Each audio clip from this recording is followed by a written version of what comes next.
Hey everybody, today I have a 2021 Toyota RAV4. I'm going to show you how to reset the maintenance light on it. So you can do this with it running. So let's go ahead and step on the brake and start it up. And we are going to be using these buttons here on the steering wheel to reset it. So here comes the dash. You see it says maintenance required. Now to get that cut off, you just push the enter button and now we're back on mileage. Now if you notice at the very top, you start pushing these buttons over right and left, and it brings up this other menu at the very top where the clock is. So just go ahead and start scrolling over to the gear. Then once you scroll over to the gear, you're going to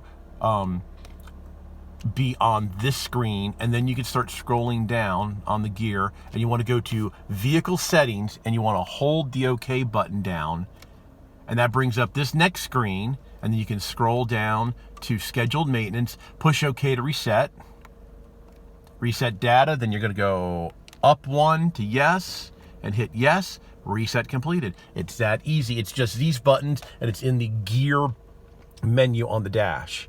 All right, everybody, I'll leave it at that. Thanks a lot for watching. Please subscribe. You can always do that in that corner, and please give me a thumbs up if you liked my automotive videos.